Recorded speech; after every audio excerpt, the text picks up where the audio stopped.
অনেকের এই চিন্তা ভাবনা যে আরামের চেয়ারে যদি থাকতে হয় যা করা লাগে তাই করা লাগবে। এই জন্যই তো আমাদের অধিকার আজ নেই, কথাই বলতে পারি না।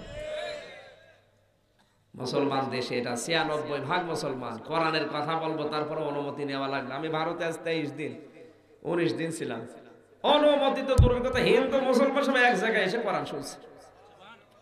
ওরা ওদের আদেশ হচ্ছে যার যার ধর্ম সে সে পালন করবে, এখানে আবার অনুমতি কিসের? তারপরে ওখানে পুরা ভারত মিলে মাত্র ৩৬% মুসলমান, আর এখানে ৯৬% মুসলমান। আমাদের মুসলমানের নিয়ম নীতি দেখে আমার মাঝে মাঝে মনে হচ্ছে যে আমাদের শুধু ওই খতনা করা আছে, কথা বলছেন এখন, তাছাড়া মুসলমানের কোনো কিছু মেলে না, শুধু খতনা করা আছে। ওরা খতনা করে না, আমরা করি। অনেকে আবার খতনা করেও না। এখানেও আছে অনেকে ২০ বছর ২২ বছর বয়স হয়ে যাচ্ছে, এখনো মুসলমানে দিইনি। কি গো চাচা, ছেলে মুসলমানে দেন না? দেবো কি করি, ওরও টাকা নেই আমারও টাকা নেই। একটা ছেলে মুসলমানে দিতে কয় টাকা লাগে? ৫০০ ২০০ টাকা দিলে গোড়া থেকে কেটে বাদ দিয়ে দেয়। ৫০০ টাকা দিলে তো ৩টা মুসলমান হয়ে যাবে। আপনি হাজাম না ডাক্তার নিয়ে এসে ২০০ টাকা দিয়ে আপনার গোড়া থেকে কেটে বাদ দেবেন না। এখন টাকা তুলবে, তার মানে সারা জীবন বিভিন্ন জায়গায় দাওয়াত খেয়েছে, এখন অনুষ্ঠান করে টাকা তুলবে। ছেলে মুসলমানি দিতে গিয়ে ৩ দিন অনুষ্ঠান করে। এক কথা বলছে না কেন? কোথায় পেয়েছেন ভণ্ডামি? পুরাটা দিনের সাথে ভণ্ডামি। ছেলে মুসলমানি দেওয়ার জন্য শেষে ব্যাংক থেকে, এনজিওর কাছ থেকে, ব্যারাকের কাছে ৩০-৪০ হাজার টাকা লোন নেয়। ২ দিন মাইকিং করছে, আমার ২০ বছরের তাগড়া ছেলে মুসলমানি। টাকা পয়সা তো কম ওঠে না, ভালো ওঠে, প্রায় ৫০,০০০। সকালবেলা গোপে হাসতেছে, ডাক দিয়ে বলে, চাচা এত খুশি যে বাবাজি, জানতাম না যে ব্যবসায় এত লাভ, মনে হচ্ছে মুসলমানে আমার একবার দিই। কি ব্যবসা পেয়েছে, এর নাম এখন মুসলমান। এই কথা বলে কেন? এর নাম কি মুসলমান? ভারতে যাওয়ার পর একটা ড্রাইভার নিয়েছিলাম, হিন্দু ড্রাইভার, মনা চন্দ্র দাস নাম। ডাক দিয়ে বললাম, দাদা মুসলমানে দিয়েছেন? কিসের মুসলমান? আগা না, আমি আগা কাটিনি। ও, আপনার আর আমার ভেতরে পার্থক্য অতটুকু, আমারটা কাটা আছে, আপনার কাটা নেই। কথা বলছেন, তাছাড়া কিসের পার্থক্য? ওর শরীরের ভেতরে যেগুলো থাকা দরকার মুসলমানের একটাও নেই। কি কথা বলেন? আমার মনে হয় এমনও কিছু মুসলমান আছে মারা গেলে ওর লুঙ্গি খোলা ছাড়া উপায় নেই। শুধু একটা চিহ্নর কারণে আজ আমরা মুসলমান। এর নাম কি আসলে মুসলমান নাকি? হযরত আদম আলাইহিস সালাম ছিড়লেন না, কিন্তু হাওয়ার ভেতরে বারবার ঘুরপাক খায় না, এটা ছেড়াই লাগবে। কারণ আরামের এই চেয়ারে আমারে বসে থাকা লাগবে, যদি না খায় আমার আল্লাহ চেয়ারে আমারে রাখবে না, বের করে দেবে। কি করে চেয়ারে বসে থাকা যায়? যা করা লাগে আমি তাই করব। চলে গেলেন গাছের কাছে, স্বামীকে বারবার বলেন ছিঁড়তে রাজি না। হযরতে হাওয়া সর্বপ্রথম গন্ধম গাছের ফল ছিঁড়েছিলেন। ওই গাছের কষ যখন পড়ে, কাঁপছিল গাছ, ডাক দিয়ে বলে, আমার ছিঁড়বেন না, আল্লাহর নিষিদ্ধ জিনিস আমি। কষ যখন ঝরেছে তখন একটা বরদোয়া দিয়েছে, রব্বুল আলামিন তোমার নিষেধ থাকার পরও যে মেয়েটা আমার শরীর থেকে রস ঝরিয়েছে, এই মেয়েটা যখন বয়সপ্রাপ্ত হবে এর শরীর থেকে তুমি এভাবে কষ ঝরিয়ে নিও। এই জন্য ওই গাছের বরদোয়া কিয়ামত পর্যন্ত মেয়েদের লেগে আছে, ৩ দিন ৭ দিন ১০ দিন। এই কথা বলছেন এখন। আমি আরো নিচে নামতে পারতাম, কিন্তু বাচ্চাদের কারণে পারলাম না। হ্যাঁ, নেমে মার খাই। হযরতে হাওয়া আলাইহিস সালাম গন্ধম গাছের ফল ছেড়ার পরে সঙ্গে সঙ্গে দুইজনের পোশাক শরীর থেকে খুলে পড়ে গেল। ২ নম্বরে পোশাক পায়খানার প্রয়োজন দেখা দিল। ৩ নম্বর, ওই যে জান্নাতের মেন গেটে শয়তান দাঁড়িয়ে আছে, উলঙ্গ অবস্থায় দেখে খিলখিল করে হাসা আরম্ভ করলো। 3টা জিনিস পেলাম এখানে। জান্নাতের ফল খাওয়ার পরে পুরাপুরি শরীর পোশাক যখন নেই, গাছের লতা পাতা ছিঁড়ে তখন তারা লজ্জায় স্থান নিবারণ করেছিল, ঢেকেছিল। পোশাক পায়খানার প্রয়োজন যখন দেখা দিল, আল্লাহ বলেন না, এটা ওই জায়গা নয়, এখান থেকে এবার চলে যাও, তোমাদেরকে আমি আর এই পাক জায়গায় রাখবো না। কুলনা বিতু মিনহা জামিআ, এখান থেকে সবাই নেমে যাও।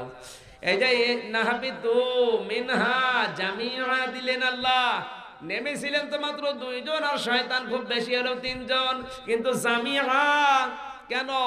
তোমরা সবাই নেমে যাও, তার মানে কি হযরতে আদম এবং হাওয়ার পেটে কিয়ামত পর্যন্ত লক্ষ কোটি কোটি সন্তানরা আসবে, তার ভেতরে আমরা আছি না নেই? আরো জোরে বলা লাগবে। এই জন্য আল্লাহ ইহবিতু মিনহা জামিআ দিয়েছেন, জোরে বলে সুবহানাল্লাহ। জান্নাতের মেন গেটে শয়তান হাওয়া আলাইহিস সালামকে, আদম আলাইহিস সালামকে উলঙ্গ দেখে খিলখিল করে হাসা আরম্ভ করেছে। শয়তানের কিন্তু ইচ্ছা ছিল না যে জান্নাত থেকে আদম এবং হাওয়াকে বের করে দেবে না।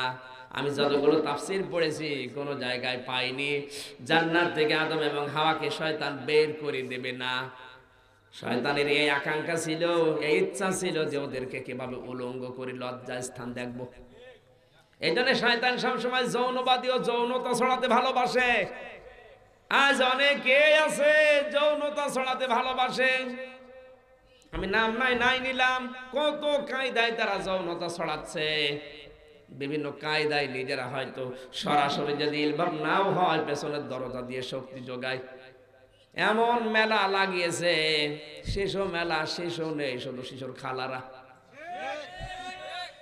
বই মেলায় বই নেই, এমন এমন বই পাওয়া যাচ্ছে যেগুলো পরে চরিত্র আরো ধ্বংস হয়। কথা বলে ঠিক কিনা? যে কিছুদিন আগে একটা লোকটা মারা গেছে, হুমায়ুন আহমেদ। ঈমান থাকলে আল্লাহ মাফ করুক, ঈমান যদি না থাকে আল্লাহ যেন যা করার তাই করুক। লোকটা একটা উপন্যাস লিখেছিল, পবিত্র ভালোবাসা। আপনি কি ঘুমাচ্ছেন? পবিত্র ভালোবাসাটা এখন সিনেমা হয়েছে, এখন সিনেমা চলছে না? এটা প্রায় 4,500 ভাষায় রূপান্তরিত হচ্ছে এই সিনেমাটা। এর মেন ভূমিকায় আছে বাংলাদেশের এখন টপ নায়িকা মাহিয়া মাহি। নায়কের চরিত্রে আছে রূপম, ভারতের হিন্দু নায়ক, আর অন্যান্য যারা আছে। এর মূল থিওরিটাকে আমি উপন্যাস যখন পড়েছিলাম, এখন হয়তো সিনেমা হয়েছে এটা। এর মূল থিওরি এইটা, মাহিয়া মাহি একটা মুসলমানের মেয়ে, বোরকা পরে পর্দা করে কলেজে যায়। রূপম হিন্দু, এই ছেলের সাথে মন দেওয়া নেওয়া, শেষ পর্যন্ত ভাবের আদান প্রদান, 2 জন মিলে পালিয়েছে, বিয়ে করেছে। মুসলমান হিন্দু যদি ঈমান না আনে বিয়ে হবে? বলেন না কেন? এই যে বিয়ে তো জায়েজ হচ্ছে না। এখন ওর বাবা মা, ওর গার্জিয়ান যারা আছে, বড় ভাই চাচা, যারা মেনে নেয় না এই বিয়েটা, কারণ কোরআনের নির্দেশের বাইরে মুসলমান মানতে পারে। যখন মেনে নেয় না, তখন পরিচালক তাদেরকে উগ্রবাদ, মৌলবাদ, ফান্ডামেন্টাল, সাম্প্রদায়িক, জঙ্গি, এগুলো চরিত্র হিসাবে এদেরকে দেখানো হচ্ছে। তো এটার দ্বারা কি বুঝলেন? বাস্তবে কিয়ামত পর্যন্ত যদি এই সিনেমাটা বিভিন্ন ভাষায় রূপান্তরিত হয়। আমি তামিলনাড়ু ছিলাম, ওখানে এই সিনেমা চলছে, কিন্তু এই ভাষায় না, তামিল ভাষায়। ওদের নায়ক নায়িকা আলাদা, কিন্তু সব থিওরি গুলো ঠিক আছে। ওই লোকটা তো মারা গিয়ে কবরে আপেল খাচ্ছে, কিন্তু এই যে এই সিনেমাটা তৈরি করার কারণে পৃথিবীর যত ভাষায় মানুষ দেখবে, মুসলমান মেয়েদের, বোরকা পরা মেয়েদের উপর একটা খারাপ ধারণা আসবে, যে এরা মনে হয় বোরকা পরে তলাতলে এই করে। বলেন, বোরকা পরা নির্দেশ কার? পর্দার একটা ফরজ বিধানের উপরে হয়তো সরাসরি ইঙ্গিত না দিয়ে ইনডাইরেক্ট দিয়েছে। এখন এই লোকটা মারা গেছে, যত মানুষ এটা দেখবে আর খারাপ ধারণা করবে ইসলামের পর্দার উপরে, পর্দানশীল মেয়েদের উপরে, ও কি কবরে আপেল পাবে না আগুন পাবে? আগুন। কবরে যে আগুন পায় তার বাস্তব প্রমাণ দেখে এসেছে আমি নিজে। আবু জাহেলের কবর, ওর কবরে গিয়েছিলাম বদরের ময়দানে। ড্রাইভার আমারে বলছে, হুজুর এটা এই যে শয়তানের কবর। শয়তান মানে আবু জাহেলের কবর। এত পানি দেওয়া হয় এই কবরে, কিন্তু কোনো গাছ হয় না, গাছ হলেই মারা যায়। অথচ পাশে দেখলাম বিশাল কবরস্থান সাহাবীদের, 14 জন সাহাবী কবর শহীদ হয়েছিল না, ওই 14 জনের কবর। এই পাশে বিশাল খেজুর বাগান, নিচ দিয়ে গ্যালন গ্যালন পানি উঠতেছে। ওগুলো সাপ্লাই করে, রিফাইন করে বিভিন্ন দেশে প্রদেশে পাঠিয়ে দিচ্ছে। আর শয়তানের কবরে এত পানি দেয়, 14 জন কাফেরকে এক কবরে উব্ধু করে মাটি দিয়েছিল। ওই কবরে গর্ত হয়ে আছে, তো কোনো গাছ হয় না। আমার মনে হয় আল্লাহ বলে শরবত খাওয়াচ্ছে। শরবত খাওয়াচ্ছে কি? আগুন। ওর বাড়িটা পর্যন্ত এখন ইন্টারন্যাশনাল পায়খানা। কাবা শরীফ তাওয়াফ করার পরে উপর দিয়ে ঘুরছি, হঠাৎ দেখে আমার পেটে ব্যথা। এক পুলিশকে বললাম, ভাই আমার তো এতক্ষণ ভালোই লাগছিল, হঠাৎ আমার পেটে ব্যথা করছে, কারণ কি? পুলিশ আমারে বলে, ইয়া হাজিউল হজ্জা, তাই না বিলাদুকা? ও হাজি, দেশ কোথায়? জি, তুমি বাংলাদেশ। বাংলাদেশ থেকে এসেছি। আমারে বলছে, হাজি আপনি জানেন না এটা কোন জায়গা? কোন জায়গা? আবু জেহেলের বাড়ি। আপনি এখনো পায়খানা না করে দাঁড়িয়ে আছেন, তাড়াতাড়ি যান। পায়খানা করিয়ে দেখি আমার পেটের ব্যথা ভালো হয়ে গেছে। না না, আমি হাসির খোরাকি দেইনি। আল্লাহ তাআলা আমাকে জানাতে চেয়েছে, আমির হামজা 3.5 লাখ টাকা খরচ করে আসলে আর ওই শয়তানের মুখে পায়খানা না করে চলে যাবা, তাড়াতাড়ি করো।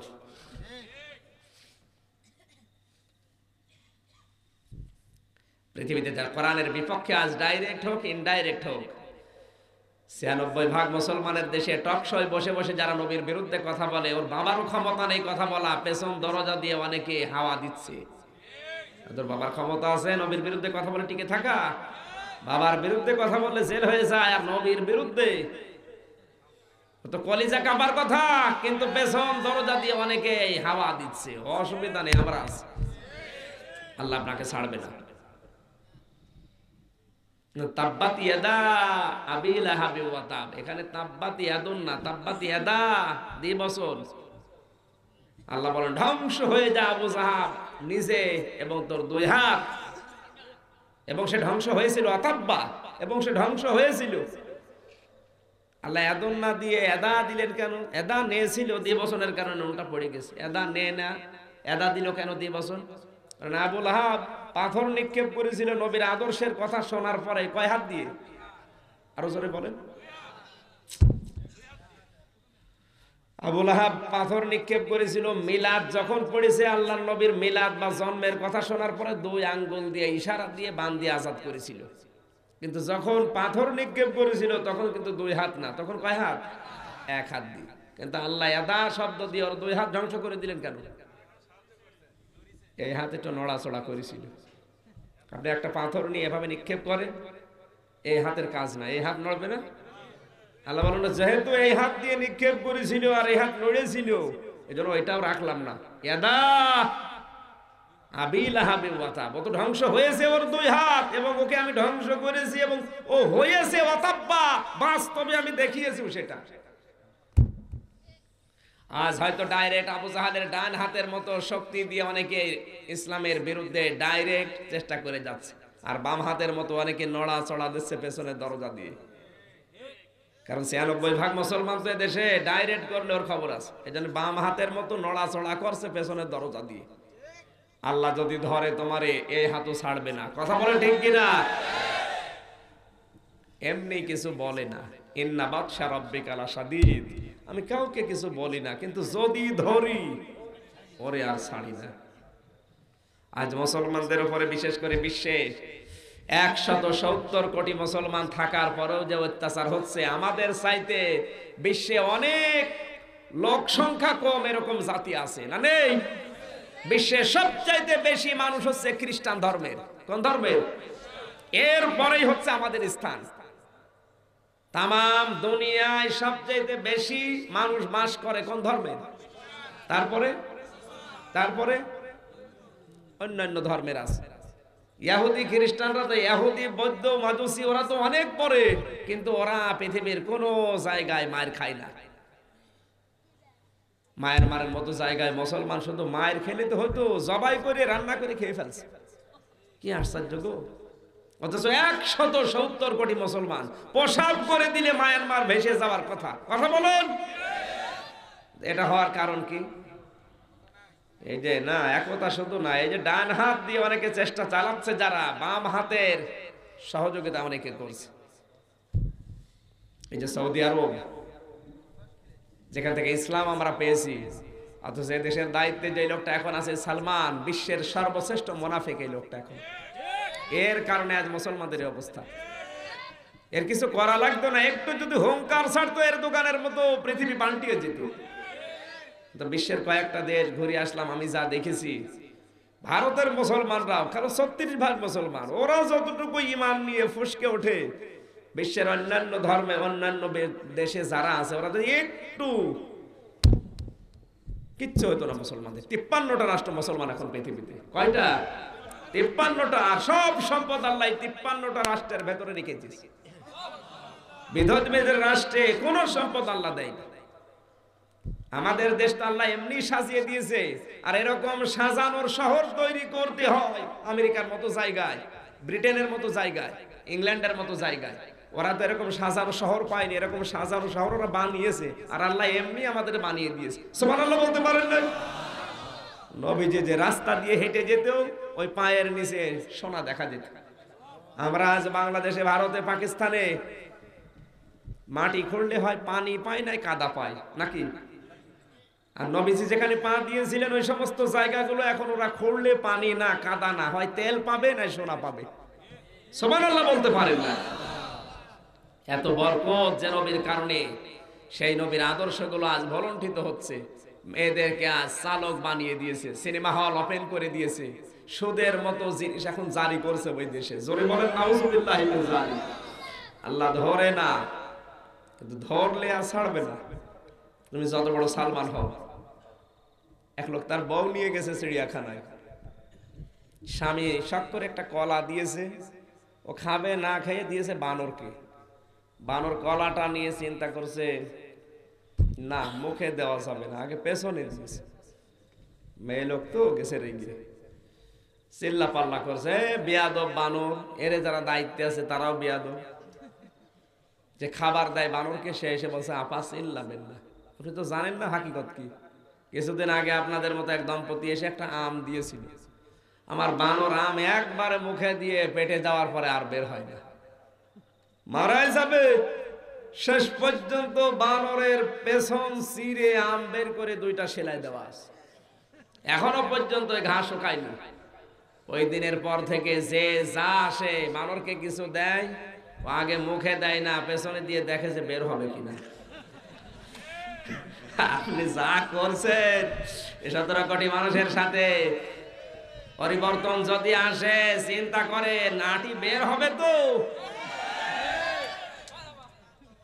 আরে বাবা তালি দিচ্ছে।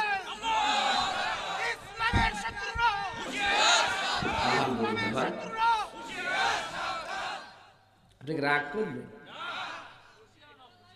এই জন্য জান্নাতের ভেতরে যেহেতু আলাইহিস সালামকে আল্লাহ বানিয়েছিলেন, ও জান্নাতের ভেতরে বানানো, ওখানের পরিবেশে তৈরি, বড় হয়েছে। যেন একবার শান্তি পেয়েছে তো জীবন গেলেও ছাড়তে চায় না। কারণ শয়তানের টার্গেট সব সময় মহিলা। শয়তানের টার্গেট কিন্তু সর্বপ্রথম মহিলা, না পুরুষ?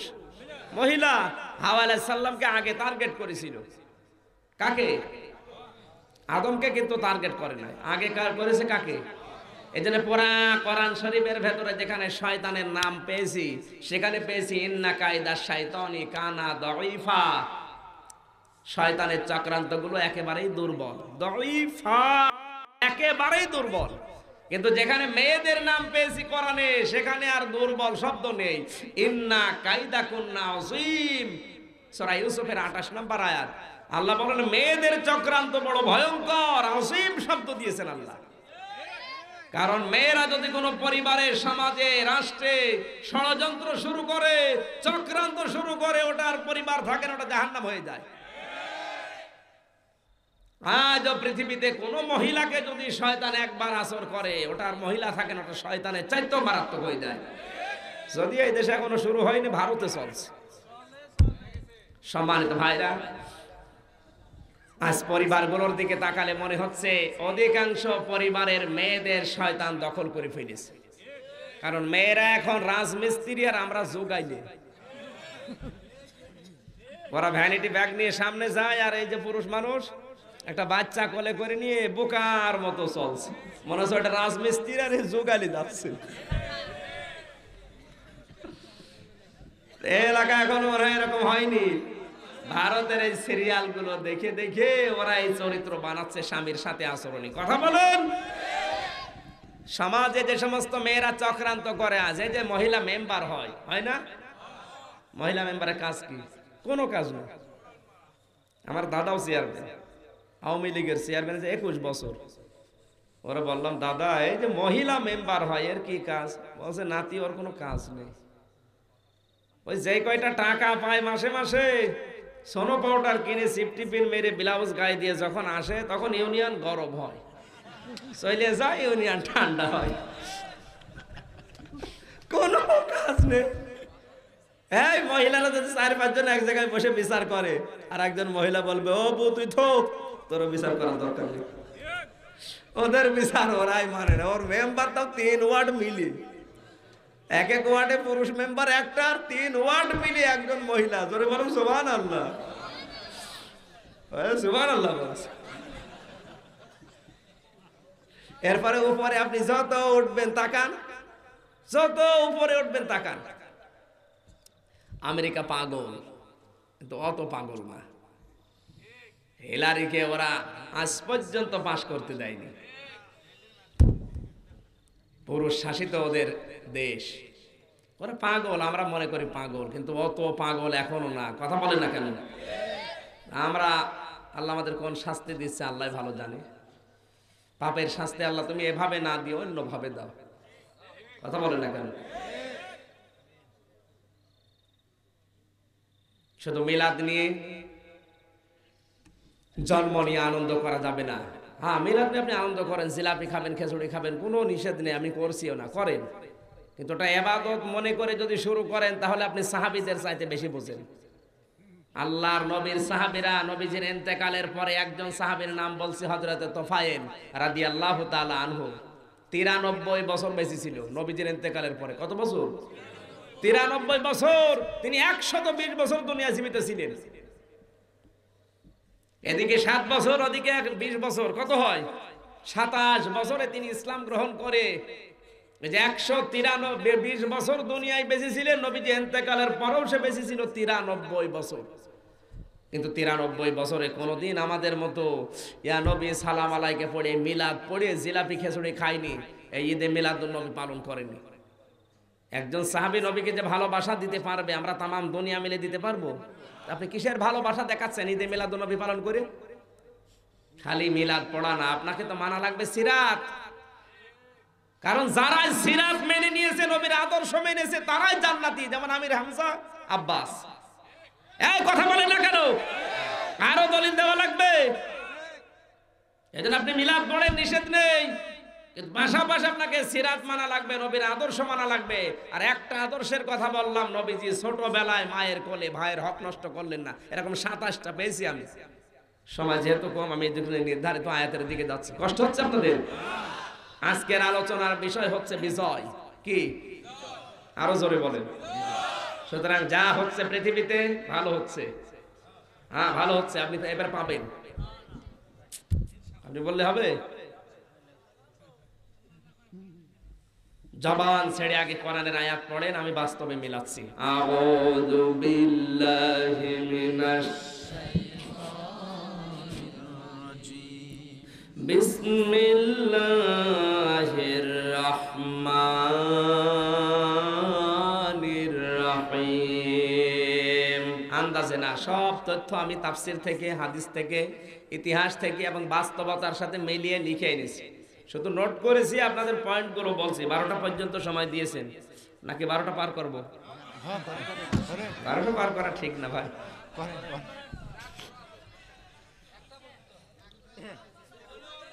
হ্যাঁ, আগে একটু তেলাওয়াত করেন কোরআনের আয়াত। এই যে এই লোকটা চলে যাচ্ছে কেন? কি আপনি কি কিসের 1 নাম্বার এই বয়সে? সভাপতির ভাই, ঠিক আছে, মুরব্বী মানুষ তো কিছু বলছে না। যুবক মানুষ উঠলে এমন কথা বলবো জীবন উঠবে না। আগে পড়েন একবার। আউযু বিল্লাহি মিনাশ শাইতানির রাজিম। বিসমিল্লাহির রাহমানির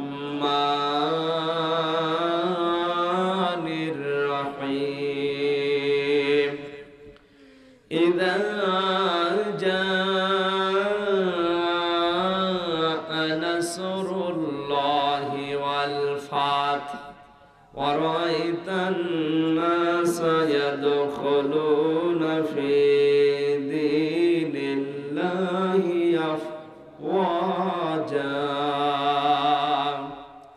فسبح بحمد ربك واستغفر إنه كان توابا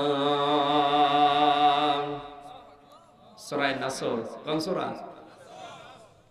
কোরআন শরীফে 3 আয়াত বিশিষ্ট 3টা সূরা আছে। সূরা নাসর, আসর আর কাউসার। আমরা অনেকেই মনে করি সূরা কাউসারে শুধু 3টা আয়াত। সূরা নাসরও যে 3টা আয়াত অনেক হুজুররাও জানে না। সূরা নাসর আয়াত কয়টা বলেন? সূরা নাসরের ভেতরে আয়াত সংখ্যা মাত্র 3টা। কেউ যদি একবার সূরা নাসর সাওয়াবের নিয়তে তেলাওয়াত করে, কমপক্ষে প্রত্যেকটা অক্ষরে তার আমলনামায় আল্লাহ 10টা করে নেকি লিখে দেবেন। আমরা তেলাওয়াত করেছি। বিশ্বনবী মুহাম্মদুর রাসূলুল্লাহকে আল্লাহ জানাচ্ছেন, ইদা জাআ নাসরুল্লাহি ওয়াল ফাত, যখন আসবে, ইদা জাআ নাসরুল্লাহ, আল্লাহর সাহায্য, তখন আপনি বিজয় দেখতে পাবেন। আর 47 বছরে আল্লাহর সাহায্য এখনো আসে নাই, এজন্য আমরা ইসলামের বিজয় এখনো দেখতে পাইনি। কথা বোঝা লাগবে ভাই। নবীজি চেষ্টা করেছিলেন 17 বছর থেকে 40 বছর, 23 বছর একাধারে নিজের মন মস্তিষ্কের গড়া চিন্তা ভাবনা দিয়ে। কয় বছর? 23 বছরের ফল হয়েছে 0। কি হয়েছে? 17 থেকে 40, 23 বছর একাধারে চেষ্টা করার পরে ফল 0 হয়ে গেল। অথচ একই নবী একই মানুষ 40 থেকে 63 হাতে তার কোরআন শরীফ ছিল। তিনি চেষ্টা করলেন, বাকি 23 বছরে শুধু ফল 0 না, এমন এমন হিরো তৈরি হয়েছে, কিয়ামত পর্যন্ত এরকম হিরো আর আসবে না। আল্লাহর সাহায্য না আসলে বিজয় আসে না, তার বাস্তবে মানে এবার নবীর জীবন থেকে মিলেন 13 বছর। মদিনায় যাওয়ার পরে আরো চেষ্টা করলেন 2 বছর। দ্বিতীয় হিজরিতে বদরের যুদ্ধ হয়েছিল। এদিকে 13, ওইদিকে 2, কত হয়? এই 15 বছর চেষ্টা করার পরে আল্লাহর নবী বদরের ময়দানে সাহাবী নিয়ে গিয়েছিলেন মাত্র 313 জন। তাহলে 15 বছরে তার রেজাল্ট কয়জন? আরো জোরে বলেন। 313 জন পেলেন মাত্র। মদিনাতে যাবার পরে আরো 4 বছর পার হয়ে গেল।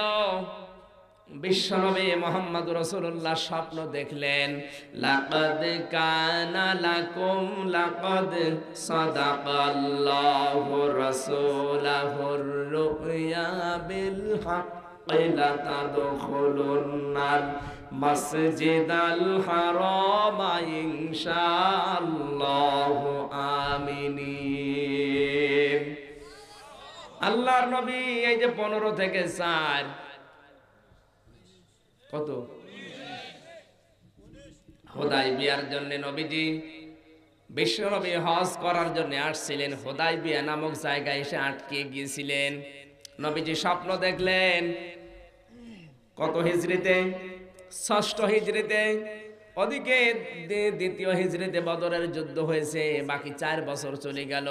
স্বপ্ন দেখার পরে জানালেন, আমি জানো তোমাদেরকে দেখছি, মুহাল্লিকিনা রুসাকুম ওয়া মুকাসসিরিনা লা তাখাফুন, তোমরা মাথা মুন্ডন অবস্থায় অথবা চুল কর্তন অবস্থায় নিরাপদে শান্তির সাথে বাইতুল হারামে আল্লাহর ঘর তাওয়াফ করার জন্য যাচ্ছ।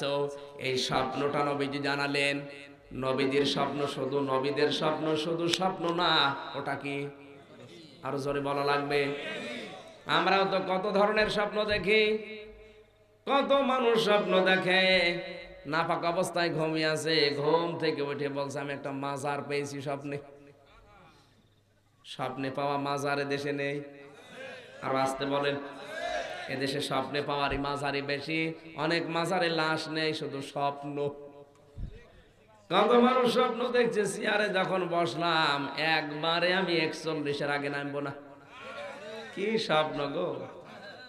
আপনি স্বপ্ন দেখতে পারেন, অসুবিধা নাই, কিন্তু ঘুম ভেঙে দেখবেন চেয়ারের পায়াও নেই। স্বপ্ন আর বাস্তব কিন্তু এক না। এক নাকি? পুরা আলাদা। স্বপ্নে অনেক কিছু দেখতে পারেন, কিন্তু ওটা আপনি তো সাধারণ মানুষ, নবী না, ওটা তো ওহী না। কিসের স্বপ্ন দেখে আপনি আন্দাজে বিভোর হয়ে আছেন? নবী স্বপ্ন দেখেছিলেন, ওটা ছিল। সাহাবীদেরকে বলার সঙ্গে সঙ্গে সাহাবীরা আনন্দিত, নবী আমরাও যাব, কারণ এতদিন বাপ মা আত্মীয় স্বজন থেকে আমরাও আলাদা হয়ে আছি, আল্লাহর ঘর তাওয়াফ করব, সবাই মিলে যাচ্ছে। এই সময় নবীজির সাথে মানুষ আছে 1400। কত? আরো জোরে বলা লাগবে। 15 বছরের রেজাল্ট মাত্র 313 জন, আর বাকি 4 বছরে হয়েছে 14। তাহলে আল্লাহর সাহায্য আসতে শুরু করেছে না করে নাই? হুদায়বিয়া নামক জায়গায় গিয়ে তিনি আটকে গেলেন। কাফেরদের পক্ষ থেকে আদেশ আসলো, না, আপনাকে আমরা আসতে দেব না। আমার কাহিনী বলা উদ্দেশ্য না। বিশ্বনবী রাজনৈতিক কৌশল অনুযায়ী কূটনৈতিক সম্পর্ক তৈরি করার জন্য হযরত ওসমানকে পাঠিয়ে দিলেন। ওরা ওসমানকে আটক করে ঘোষণা দিল ওসমানকে হত্যা করা হয়েছে। বিশ্বনবী মুহাম্মদ রাসূলুল্লাহ 1399 জন সাহাবী সাথে ছিল। সবাইকে বললেন, এই যে কাপড় পরা আছো, ইহরামের কাপড় খুলে ফেলো, সাধারণ কাপড় পরিধান করো, আমার হাতের উপরে হাত দাও। এই মুহূর্তে তোমাদেরকে আমি শপথ বাক্য পাঠ করাবো। লাকাদ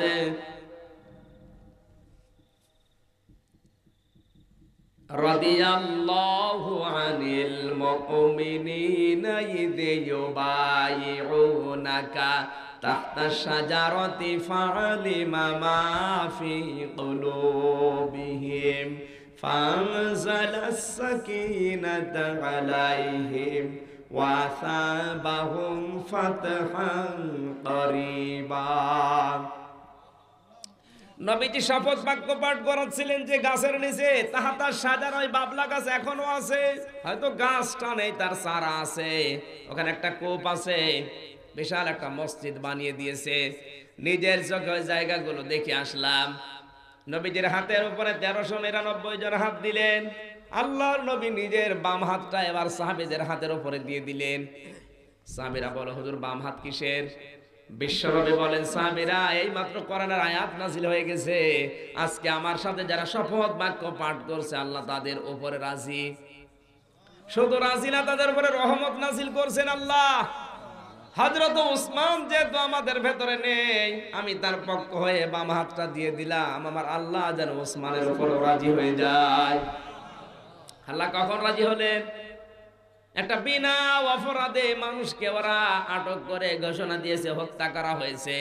নিরপরাধ মানুষের পক্ষে 1399 জন জীবন দেওয়ার জন্য যখন দাঁড়িয়ে গেছে, তখন আল্লাহ তাদের উপরে রাজি হয়েছে। কথা বলে না কেন? আজ যদি একটা মানুষের অধিকার রক্ষা করার জন্য 1399 জন না, 17 কোটি মানুষকে জীবন দেওয়া লাগে, আর নবীর ওই তাহাতার সাজারাতে বাবলা গাছের নিচের মতো যদি আপনি বায়াত নিতে পারেন, দেশ রক্ষা করার জন্য, স্বাধীনতার জন্য, ইসলামের জন্য, মানবতার জন্য, মানুষের জীবন, জান, মাল, ইজ্জত, আবরু হেফাজতের জন্য, আজও আমার আল্লাহ আপনার উপরে হুদায়বিয়ার মতো রাজি হয়ে যাবে। এইটার নাম ইসলাম। ওরা সংবাদ পেয়েছে ওরা 1399 জন জীবন দেওয়ার জন্য বায়াত নিচ্ছে, ভয়ের চোটে ওসমানকে ছেড়ে দিয়েছে। হুদায়বিয়ার এই শিক্ষাটা যদি আজ আমরা বাংলার মুসলমানেরা নিতে পারতাম, আমাদের অধিকার পৃথিবীর কেউ নষ্ট করতে পারতো না। 19 বছরের রেজাল্ট কতজন? আরো জোরে বলেন। 1400 জন।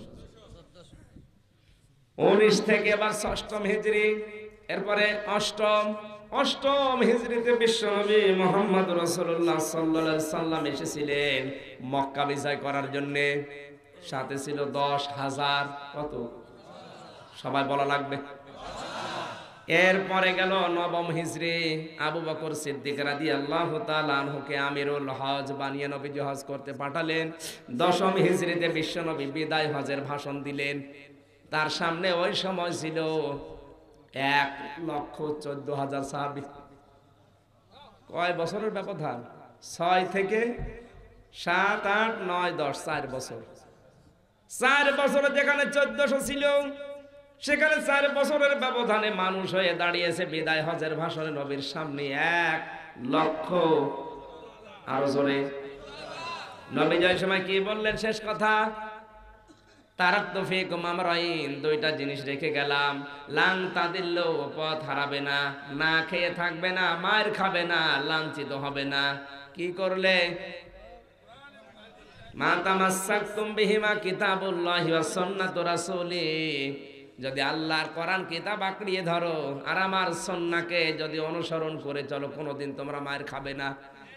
মুসলমানেরা ওই সময় নবীজির সামনে আবু বকর, ওমর, উসমান ছিল না? আরো জোরে, আরো জোরে বলেন। নবী কি বলতে পারতেন না যে আমার ইন্তেকালের পরে যে আবু বকরকে রেখে গেলাম, ওমরকে রেখে গেলাম? বলতে পারতেন না? তাদের নাম না বলে নবী কেন বললেন তোমাদের সামনে আমি কোরআন আর আমার সুন্নাহ রেখে গেলাম? বলেন। আজ অনেক হাজার হাজার পীর পৃথিবীতে তৈরি হচ্ছে, মারা যাওয়ার আগে ইন্তেকালের আগে ওসিয়ত করতে পারে না যে আমার মুরিদেরা, আমি চলে যাচ্ছি, তোমাদের জন্য আল্লাহর কোরআন আর আল্লাহর নবীর সুন্নাহ রেখে গেলাম না। ও শয়তান বলে, এই যে আমার ছোট ছেলে বড় ছেলে গদ্দিন হোসেন পীর রেখে গেলাম, এরে তোমরা মেনে চলো। ওটা গদ্দিন হোসেন পীর কে বলিস? ও গদ্দিন হোসেন শয়তান, গদ্দিন হোসেন পীর। আপনি ভুল বুঝবেন না ভাই। নবীজির সামনে অত বড় বড় সাহাবী যারা জান্নাতের গ্যারান্টি প্রাপ্ত, তাদের নাম বললেন না। তিনি বললেন কিতাবুল্লাহ ওয়া সুন্নাতু রাসূলি। নবী কিন্তু বলেন না যে আল্লাহর কিতাব আর আমার হাদিস রেখে গেলাম, বলেছেন? বলেছেন সুন্নাতু রাসূলি, আমার রাসূলের সুন্নাত আমি তোমাদের জন্য রেখে গেলাম, আমার সুন্নাত। আজ আপনি আহলে হাদিস দাবি করে বগল বাজাচ্ছেন, উল্টা পাল্টা বুঝবেন না। নবীদের হাদিস মানার, শুধুমাত্র হাদিস মানার কোনো সুযোগ নেই। কেউ যদি বলে আমি শুধু হাদিস মানি, আমি আহলে হাদিস, আমি সহিহ হাদিস মানি,